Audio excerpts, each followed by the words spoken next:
Notre commission, je vous signale que l'audition est ouverte à la presse, transmise en direct sur le site Internet de l'Assemblée nationale.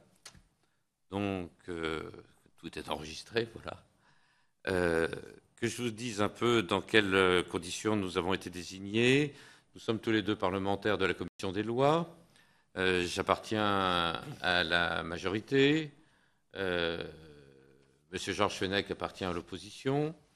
Et le président Urvoas, sur ma proposition, a décidé de nous nommer rapporteurs et co-rapporteurs d'une commission d'enquête, pas de commission d'enquête, une commission d'information, afin de pouvoir éclairer l'Assemblée nationale dans un premier temps, et afin qu'une modification législative puisse intervenir dans un deuxième temps, sur tous les problèmes liés à la révision des décisions pénales. Je sais que vous êtes un spécialiste en droit pénal. Des députés lyonnais m'ont convaincu de vos qualités. Et vous avez lancé, je crois, en janvier dernier, l'Innocence Project, qui est la réplique d'une organisation non gouvernementale américaine qui aide les condamnés victimes d'erreurs judiciaires à faire reconnaître leur innocence. De nombreux articles dans la presse sont parus à ce niveau. Je les ai tous lus avec beaucoup d'intérêt. Avant de vous donner la parole pour un exposé préliminaire et qu'on puisse vous poser des questions, je voudrais poser les règles du problème. L'état de droit, je le rappelle toujours, ne peut être conçu sans la stabilité judiciaire qui s'applique à l'autorité de la chose jugée. Avec le temps, obligatoirement, la décision ne doit plus être remise en question. En revanche, l'état de droit repose également sur un deuxième grand principe, qui est celui qu'il ne puisse pas y avoir d'erreur judiciaire qui fasse qu'un innocent soit en prison. Il y a tout un équilibre extrêmement subtil entre ces deux principes. Depuis 1670, la France se préoccupe de cet équilibre. Et nous l'avons actuellement de deux façons. D'abord avec la loi de 1989 et ensuite avec la loi de 2000. La loi de 1989, c'est sur la révision des décisions judiciaires. La loi de 2000, c'est sur leur réexamen après une condamnation de la France par la Cour européenne de justice. Ce que nous constatons, c'est qu'il y a eu 8 décisions criminelles qui ont fait l'objet d'une révision depuis 1945, soit à peu près une tous les 10 ans. En ce qui concerne les décisions correctionnelles, c'est plus important. La conseillère du garde des Sceaux nous a donné les chiffres, je crois que c'est 45 décisions, si mes souvenirs sont bons. Je vais vous donner le chiffre exact. 39 affaires correctionnelles ont été révisées. Donc, les questions que nous nous posons avec Georges Fenech, qui est l'auteur d'une proposition de loi importante déposée en 2007 sur cette affaire, ce qui explique que nous sommes ensemble désignés. Et puisque vous êtes le responsable d'Innocence Project, nous voulons voir, premièrement, sur les demandes de révision, votre avis sur la notion de fait nouveau et sur la notion de doute. Deux questions. Et si vous pouvez nous informer sur ce qui se passe dans d'autres pays que la France, on y serait très sensible. Ah, c'est le premier élément. Deuxième élément, nous voulons avoir votre avis sur la juridiction qui doit se prononcer. La commission de révision, la cour de révision ou la commission de réexamen, sachant que leur composition est 3 fois différente. Pour attirer votre attention, certains nous ont dit que tout le monde est sensible au fait que ça ne peut pas rester comme ça.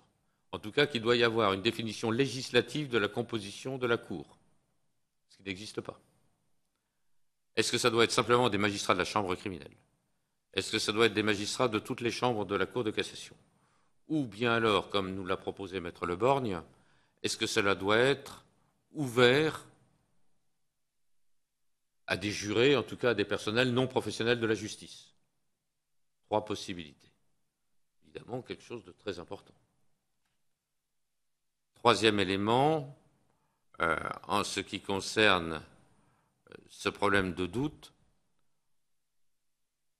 je voudrais bien avoir votre position sur est-il nécessaire de définir le doute?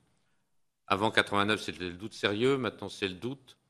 Or, manifestement, les magistrats n'ont pas fait de différence entre le doute simple, qui n'est pas qualifié de simple dans la loi, doute, et le doute sérieux. Est-ce que l'on doit aller au moindre doute? Est-ce que l'on doit aller au doute simple? C'était la proposition de loi de Georges Fenech. On voudrait avoir votre sentiment à ce niveau-là.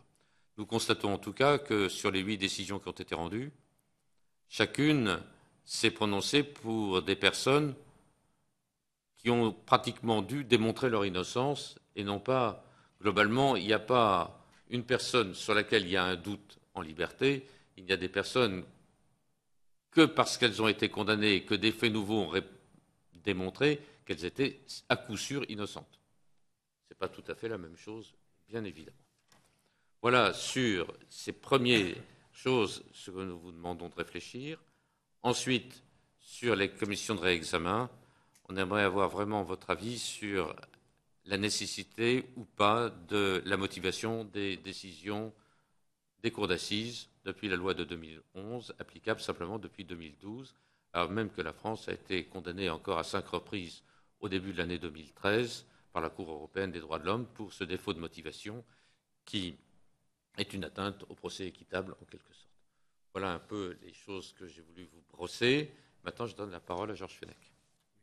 Simplement d'un mot, puisque Alain Tourret a parfaitement résumé l'objet de notre mission, les questions qui se posent. Est-ce que vous pourriez au préalable nous dire un mot, évidemment, de Innocence Project, pourquoi, comment et dans quel but? Alors, je vais présenter rapidement ce projet dont j'ai entendu, il faut être honnête avec vous, entendu parler par hasard, en écoutant ma radio dans un bouchon, dans une voiture. Et j'ai été séduit par la simplicité du projet, qui part du principe qu'une erreur judiciaire est une erreur commune à toutes les parties à un procès. Je trouve qu'en France, on se cantonne souvent dans une image où l'erreur judiciaire est l'erreur des juges. Et l'avocat qui combat l'erreur judiciaire se présente comme combattant les juges. Si on regarde de près une erreur judiciaire, sa genèse, on s'aperçoit que des témoins se sont trompés, des policiers se sont trompés, évidemment des magistrats se sont trompés, juge d'instruction, puis éventuellement juge du fond, la cour d'assises. Les avocats ont fait des erreurs, les experts n'ont pas été bons. C'est un ensemble. Et l'idée qui consiste à associer autour d'étudiants et leurs professeurs de droit l'ensemble des parties au procès, procureurs, avocats, experts, certains magistrats à la retraite, des policiers à la retraite, pour combattre et aider à combattre une erreur judiciaire, je trouvais ce concept à la fois simple, je m'en voulais de ne jamais y avoir pensé avant, et brillant parce qu'il repose sur un constat qui semble assez évident, qu'une erreur ne peut pas être l'erreur d'une seule partie. Donc je me suis dit, il faudrait recréer ça en France. Parce qu'effectivement, quand on s'intéresse à la notion d'erreur judiciaire, on regarde automatiquement le nombre de révisions qui ont été accordées. J'ai fait le même décompte que vous. 8 révisions depuis 1945 qui ont abouti à un acquittement. Il y aura peut-être un acquittement suite à la décision de révision de mai 2013 sur une nouvelle affaire. Nous sommes dans l'attente là, de l'arrêt de la Cour d'assises. Donc ça fait 8 acquittement après révision, 9 décisions de révision, c'est très très faible. J'ai compté une révision tous les 8 ans et demi, avec des écarts de temps qui sont parfois effrayants. Si on regarde le premier arrêt d'acquittement après révision date de 1957 pour Jean Dessay, il était condamné en 49. Il faut passer à 1963 pour voir une nouvelle affaire. Ça, c'était l'affaire de Jean-Marie Deveau. 63, il faut attendre 1977, etc. On a des sauts dans le temps qui sont effrayants, avec 2 décisions assez proches, finalement, qui rompent un peu avec tout cela. Et peut-être faut-il y voir un espoir. La révision de Marc Machin et la révision de Loïc Séché, qui sont espacées que d'1 an. C'est les seuls aussi proches. Donc quand on regarde ce nombre, ou bien on se dit, Et c'est la position parfois de certains magistrats. Je crois que j'ai pu le lire dans un blog de Jean-Philippe Bilger, qu'il pensait cela. La justice française serait supérieure aux autres. On ne se tromperait pas. Et les révisions reconnues seraient l'illustration de la réalité. On peut penser que, à l'instar des justices occidentales démocratiques, la justice française se trompe à peu près autant que les autres, même si son système est différent, et que ces 8 révisions reconnues cachent mal une vérité terrible, que des innocents sont en prison à tort et que des coupables sont libres, comme l'air, non poursuivis, non condamnés pour le crime qu'ils ont commis. Et si on regarde le mécanisme des révisions, c'est encore, je dirais, presque plus inquiétant. J'ai regardé les 2 dernières affaires vraiment en détail, celle de Marc Machin et celle de Loïc Séché. Et là, on s'aperçoit que le mécanisme qui aboutit à la révision échappe complètement aux juges et à la justice. Ils n'y sont pour rien. C'est ce qu'a reconnu l'avocat général dans le procès en acquittement de Marc Machin, où elle a requis l'acquittement, mais en disant que cet acquittement ne devait rien à la justice. Ça, c'est inquiétant. C'est un processus presque lié au hasard, aux circonstances. Il se trouve que le véritable auteur des faits s'est dénoncé. Il se trouve qu'après s'être dénoncé, il y a une commission de révision, mais saisie par le ministre de la Justice, qui a été saisie. La commission de révision, dans un premier temps, a refusé la révision. Il a fallu un 2e examen, qu'on prouve que des scellés, que des prélèvements ADN qui n'avaient pas été effectués la première fois, finalement ont pu être utilisés, ont pu correspondre et valider le discours de celui qui s'accusait, qui était pourtant déjà très précis. Il disait que, par exemple, c'est un détail, qu'il avait volé à la victime son disque préféré, pour l'anecdote Johnny Rivers, et on a retrouvé effectivement chez la victime la pochette avec le disque manquant, et chez celui qui s'accusait, dans son Walkman, le disque manquant. Il y avait quand même quelque part suffisamment à faire. Eh bien, d'une certaine manière, la commission de révision a accueilli avec beaucoup de réserve. On a beaucoup enquêté sur la codétention de Marc Machin et de M. Sagnaud, comptant les jours où ils auraient pu être au même étage. Il se trouve qu'à un moment donné, ils ont été codétenus. Après ce décompte et après avoir vérifié que les cellules étaient espacées par 7 cellules qui les séparaient, qu'il y a eu seulement 14 jours de détention au même étage, et les précisions données et l'ADN validé, on a finalement décidé d'un procès en révision qui a abouti fort heureusement à un acquittement. Mais est-ce que le système y est pour quelque chose ? Non. C'est ça qui est terrible. S'il n'y avait pas eu les aveux de David Sagnaud, qu'il a rétracté en plus par la suite, on voit que s'en remettre au tiers et à la bonne conscience des uns et des autres est quand même dangereux, eh bien, Marc Machin serait sans doute encore en prison à acclamer son innocence. Je dis qu'il est important d'imaginer un système qui fonctionne, qui soit sévère, qui soit strict, parce qu'effectivement, l'autorité de la chose jugée a son importance, mais qui doit permettre l'expression d'un recours, l'expression d'un doute sur une culpabilité et de pouvoir le mettre en forme. Pour l'affaire Loïc Séché, c'est un fonctionnement assez similaire.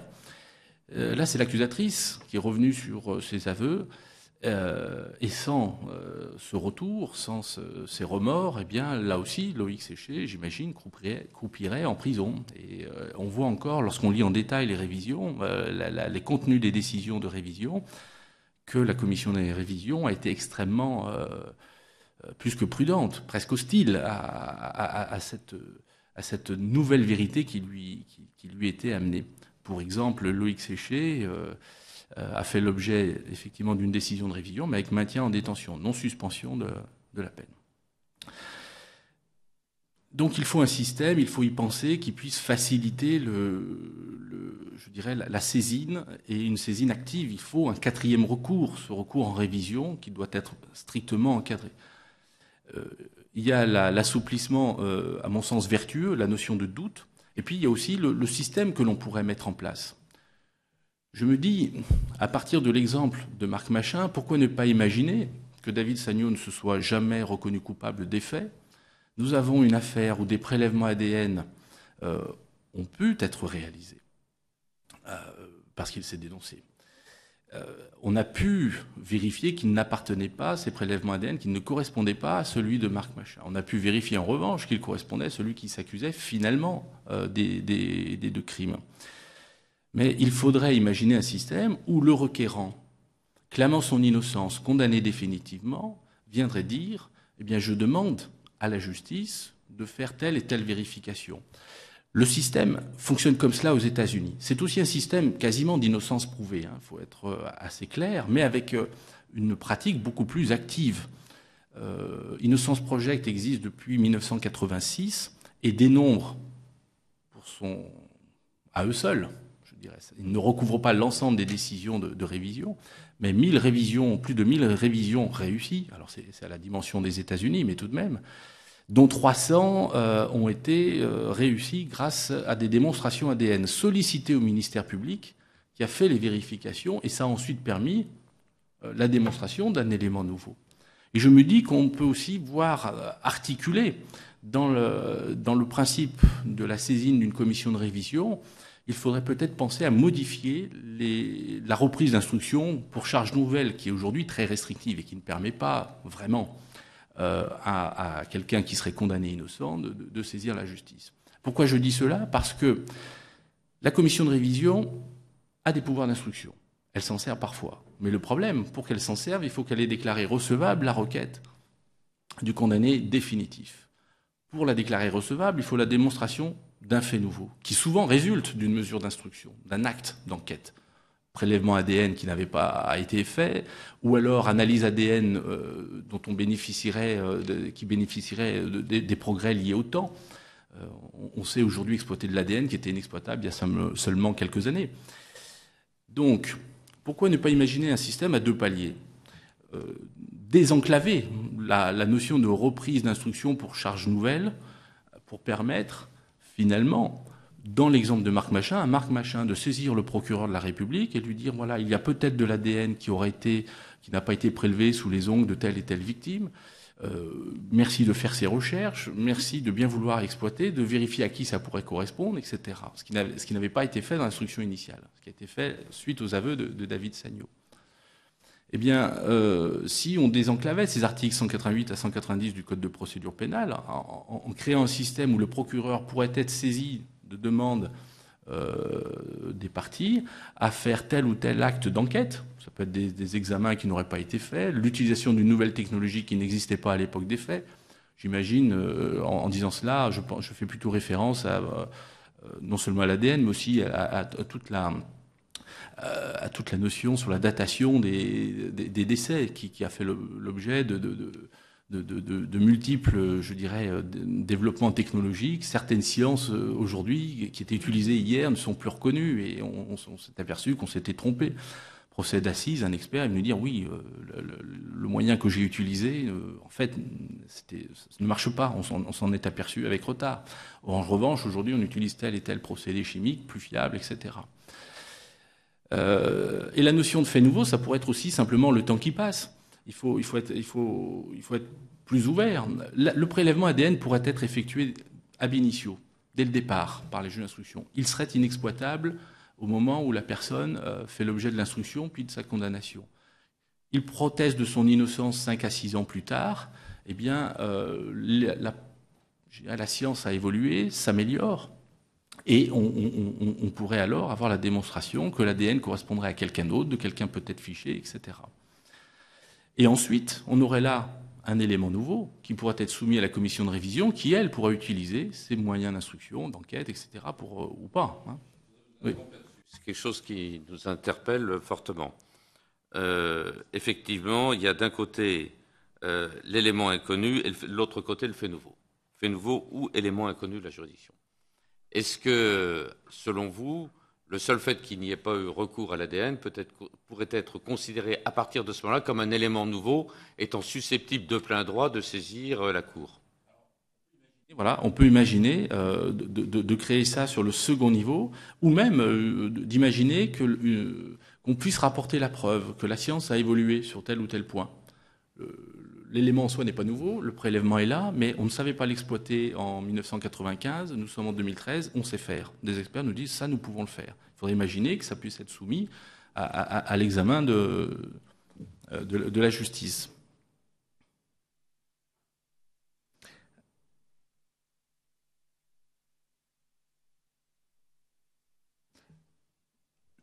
Sur cette notion de fait nouveau, je pense qu'il faut aussi permettre, encore une fois, non seulement peut-être alléger le critère jurisprudentiel de fait nouveau, mais aussi, encore une fois, de permettre de saisir un procureur avant, en préalable en quelque sorte à une requête, de faire telle et telle vérification qui pourrait s'imposer, qui pourrait aboutir à un résultat favorable. Au fond, on le fait lorsqu'on cherche un coupable. J'ai vu que dans l'affaire Grégory, on a réexaminé les timbres, etc., pour voir si on savait aujourd'hui faire parler ces timbres, si on pourrait avoir l'ADN de quelqu'un, etc. Si on réfléchit à cela, on réfléchit à la question des scellés. Et là, c'est vertigineux. Parce que tous les praticiens vous l'ont peut-être déjà dit, mais nous sommes tous quand même inquiets de la mauvaise conservation des scellés. D'ailleurs, les textes ne prévoient pas grand-chose. Les textes sont assez épars. Il y a quelques articles qui concernent l'instruction, quelques articles sur l'enquête préliminaire, quelques articles sur les enregistrements audiovisuels de telle et telle situation, des déclarants. Mais il n'y a pas vraiment, je dirais, quelque chose de cohérent sur la notion de scellé. Or, qui dit possibilité de démontrer un élément nouveau doit dire possibilité de justifier, d'avoir de la matière, voilà, d'avoir simplement la matière pour pouvoir démontrer un élément nouveau, d'avoir de la matière, des prélèvements préservés dans de bonnes conditions, etc. Donc il faut prévoir, à mon sens, ça c'est urgent, une durée de conservation des scellés. Peut-être fixer cette durée, j'avais imaginé cela comme ça, à une durée équivalente à celle de la prescription d'une peine, par exemple. Ce qui permettrait, après condamnation, d'avoir toujours à disposition des scellés. Là encore, aujourd'hui, c'est un peu au petit bonheur la chance. Que se serait-il passé si, dans l'affaire, je reprends cet exemple qui est assez symptomatique, de Marc Machin, si ces scellés avaient été abîmés, détruits ou disparus, on aurait ce sans domicile fixe qui se serait accusé de ces crimes. Vu la réserve dont on a fait preuve sur ces aveux, je ne sais pas ce que cela aurait donné s'il n'y avait pas eu une validation objective scientifique. Donc il me paraît impératif de prévoir matériellement la possibilité de démontrer des faits nouveaux, c'est préserver les scellés. Dernier élément, c'est, je ne suis pas très original, mais c'est la commission elle-même de révision qui dit qu'elle a besoin de l'enregistrement des débats en cour d'assises. Et c'est vrai que la disposition existe, elle a existé dès l'origine pour permettre des recours en révision. Elle est soumise à l'appréciation du président et ce n'est pas utilisé. Il faut être très clair. Lorsqu'on le demande, nous, avocats, on paraît déjà suspect de quelque chose de trouble, ça ne se demande pas, donc on est regardé avec... non pas angoisse, mais avec méfiance. Une demande a été acceptée par audiovisuel des séances de cour d'assises. Il faudrait alors peut-être trouver, je crois qu'il y a des cas où la partie civile peut le faire et... ouais. Moi non plus. Voilà. Donc, non, mais vous avez raison, et c'est vrai que et rendre obligatoire cet enregistrement me paraît important. Il ne faut pas remettre en cause l'oralité des débats en cour d'assises, qui me paraît un élément important. Mais il faut bien imaginer qu'effectivement, si on ne note rien de ce qui s'y est passé, si on n'enregistre rien de ce qui s'y est passé, c'est quand même troublant. On peut avoir des témoins qui vont annoncer des choses édifiantes, et puis le temps passe, et si une requête en révision est là, l'avocat viendra dire « mais oui, mais le témoin avait dit telle et telle chose ». La commission de révision dit ça, on n'en sait rien. Ils sont obligés de travailler, disent-ils, avec des coupures de presse. Enfin bon, c'est trop imprécis. Je ne pense pas que ce serait extraordinaire, mais on aurait là aussi une possibilité concrète. Tout ce qui se serait dit en cour d'assises serait enregistré, pourrait être réexaminé, réévalué. Nous n'avons finalement qu'une retranscription très partielle à l'occasion des incidents, à la demande des avocats, ou du président, ou d'une des parties au fond, hein, le ministère public aussi. Mais on ne relate finalement que la phrase qui est jugée sur le moment intéressante. Donc c'est un extrait. Le témoin a déposé 20 minutes et puis la défense va dire « oh là là, il a dit tel et tel morceau de phrase qui nous semble important, on le fait noter ». L'avocat général va se battre sur un autre morceau de phrase et seuls ces extraits sont notés.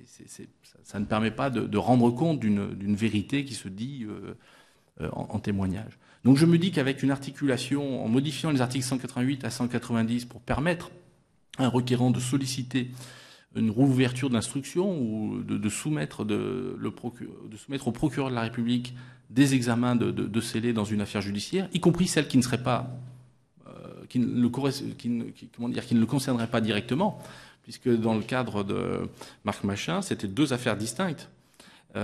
Et qu'on avait estimé que les 2 meurtres au départ n'avaient aucun lien, et c'est ensuite seulement qu'on s'est aperçu qu'il s'agissait de la même affaire. Il faut pouvoir demander à faire réexaminer des scellés de manière très générale, très absolue, en expliquant pourquoi on pense cela. Je pense aussi à la révision finalement de Patrick Dils. C'est parce qu'on avait des connaissances sur d'autres affaires. Holm avait fait des aveux dans d'autres affaires qui correspondaient au modus operandi de l'affaire de Montigny-lès-Metz. La chance qu'il y a eu à ce moment pour les parties est d'avoir un excellent avocat, mais aussi un gendarme, Jean-Marie Amgral, qui connaissait parfaitement Holm, parce qu'il avait dirigé une cellule autonome dédiée à ce personnage. Si on n'a pas cette connaissance centrale, si on n'avait pas eu ce personnage qui aurait témoigné à la cour d'assises du Rhône en appel, je ne suis pas sûr que la révision aurait abouti à un acquittement.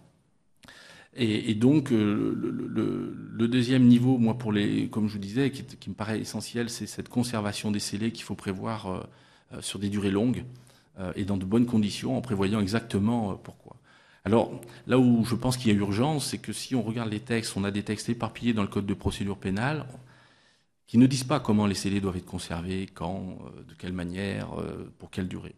En revanche, on a une directive qui dit aux greffiers voilà comment faire et qui leur donne cette double mission en leur disant attention, les scellés coûtent très cher. Le maintien et la conservation des scellés, ça coûte très cher. Il faut penser à les détruire fréquemment. Et en même temps, attention, c'est nécessaire à la démonstration d'innocence pour un recours en révision, pour des recherches futures, pour trouver un coupable qui aurait échappé aux mains de la justice, etc. On ne peut pas se satisfaire de cette situation. Il faut que le législateur intervienne, fixe des durées, fixe des limites. Pourquoi pas un débat aussi, avant destruction? Pourquoi ne pas soumettre ça à un débat avec la convocation des parties, un débat judiciaire? Voilà. Plusieurs propositions à ce niveau des scellés. On est très préoccupés, Georges Fenech et moi, par ce problème des scellés. L'une des propositions qui nous a été faite, c'est que il y a un délai de 6 mois, normalement, pendant lequel les scellés doivent être conservés. Et au-delà de ce délai, il y aurait une période de 5 années qui s'ouvrirait, pendant laquelle le procureur général ou le procureur saisirait l'accusé ou le condamné et lui demanderait s'il souhaite que l'on conserve ou pas les scellés. S'il demande que l'on conserve les scellés, et que le procureur est en désaccord, c'est la chambre de l'instruction qui statuerait, et l'on renouvellerait ça tous les 5 ans. Est-ce que c'est quelque chose qui vous semblerait intéressant? Intéressant. J'y vois une limite.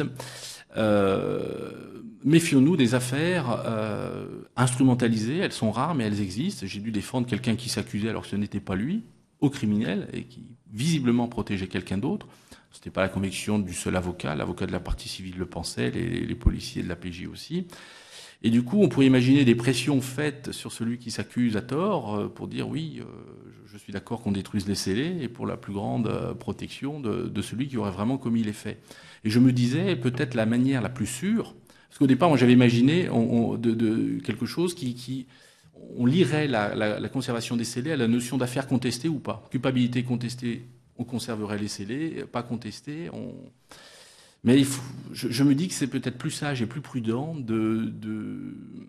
finalement d'extraire l'accusé de ce débat-là et en tout cas de sa position. On fixerait un délai qui, à mon sens, doit être long après le procès définitif pour permettre la réouverture en cas de nécessité. Oui, ça c'est sûr. Vous avez, dans l'état actuel de la procédure, lorsque un juge d'instruction rend une décision de non-lieu sur des faits établis mais auteurs non identifiés, nous savons que va courir le délai de la prescription de l'action publique, qui est de 10 ans, en règle générale. Pendant ce délai, si des faits nouveaux apparaissent, le procureur de la République peut réouvrir le dossier d'instruction par un réquisitoire. Voilà, on est bien d'accord. Moi, ce que je retiens, mais il ne pourrait pas le faire, évidemment, en cas de condamnation. Ce que je retiens de votre intervention comme proposition originale, c'est que vous proposez que le condamné puisse saisir le procureur de la République, le procureur général de la juridiction qu'il a condamné, pour faire effectuer un nouvel acte d'enquête qui se serait révélé utile après condamnation. Après la condamnation. Je trouve que l'idée est originale. Donc, et qui serait donc laissé à l'appréciation du parquet, du parquet général, ce qui pourrait nous amener par la suite à permettre au procureur général, et non plus simplement au garde des Sceaux, voire même simplement au procureur général près la Cour de cassation, qui est quand même le procureur général habituellement de la loi, plus que des faits, d'imaginer un système, je vous parle vraiment, l'idée est en train de mûrir dans ma tête en ce moment, mais on est là pour tout balayer, qu'un procureur général d'une cour d'appel puisse donc lui-même, après avoir effectué les actes demandés et autorisé d'effectuer ces actes, puisse lui-même saisir la commission de révision pour enclencher le processus révisionnel. Qu'est-ce que vous penseriez de ce système ?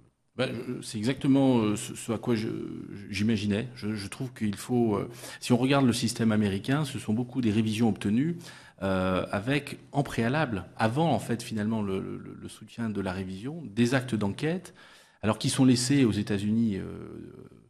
finalement, c'est des autorisations de faire telle ou telle expertise qui sont aux frais de la personne qui le demande. Donc, dans le cadre du projet que j'anime, Innocence Project, qui va trouver des experts, d'accord, pour travailler pro bono, etc. On ne peut pas imaginer ce système en France. On a besoin d'experts d'un système qui soit encadré par l'État. Et donc, si on voulait le transposer, ce serait demander effectivement à l'avocat général de réexaminer tel et tel scellé qui n'aurait pas été examiné, ou de réexaminer tel et tel scellé qui avait été examiné mais avec une technologie trop ancienne, etc., pour finalement produire éventuellement un élément nouveau qui pourrait être soumis à la commission de révision.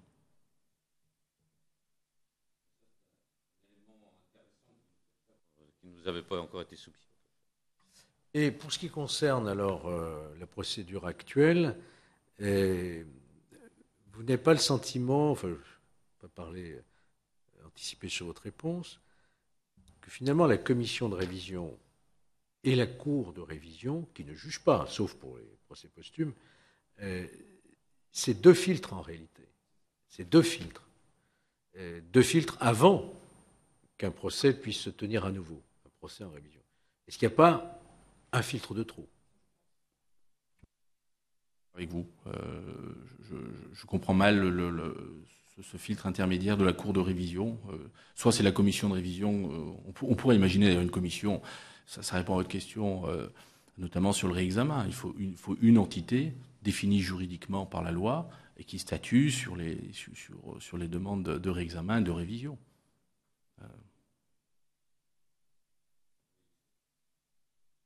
Incontestablement, il y a un besoin à ce niveau-là. Ça, c'est de redéfinir en tout cas les missions de chacun et que la commission de révision soit une commission d'instruction de la Cour de révision.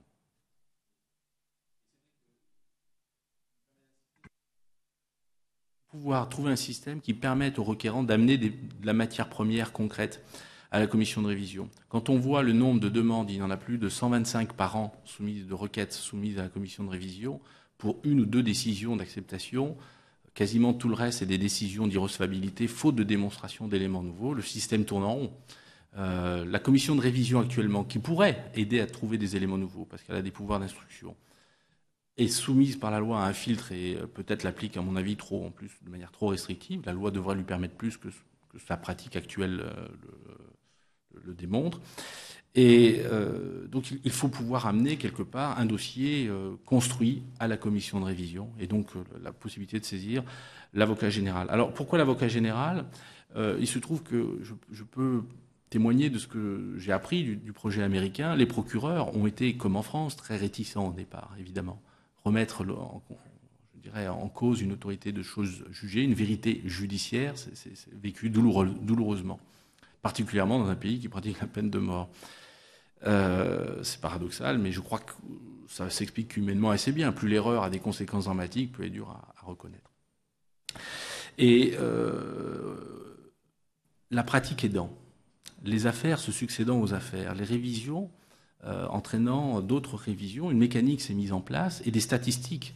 Innocence Project a pu produire des statistiques et notamment révéler qu'à l'occasion de leur recours en révision, dans un quart des cas, ça a permis au ministère public d'identifier le véritable coupable. Il y a donc un intérêt pour le requérant, mais aussi pour la société.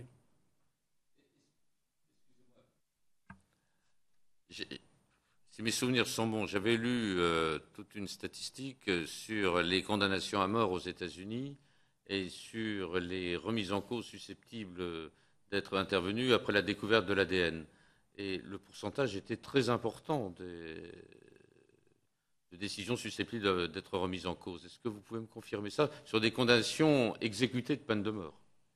Je crois qu'on a... je ne sais plus le chiffre, mais il atteignait de mémoire, c'est le directeur d'Innocence Project Arizona, qui est professeur de criminologie à l'université de Flagstaff. De mémoire, il m'indiquait que ça pouvait pas loin être de 30%, donc c'est édifiant. Mais calcul difficile à valider.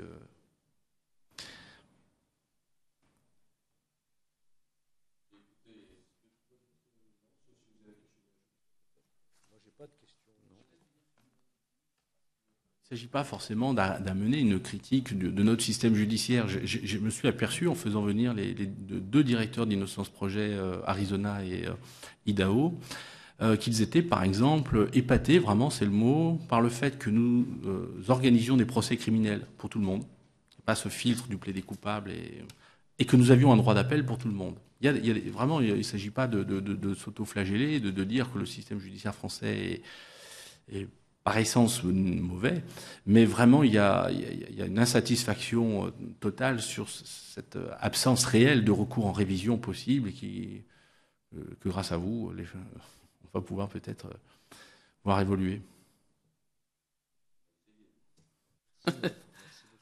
Merci beaucoup de la clarté de vos propositions et en tout cas de l'élément nouveau que vous nous proposez, à savoir que des actes puissent être effectués par la commission d'instruction sans que pour autant l'ouverture au droit ait été consacrée. Ça, c'est quelque chose de très nouveau.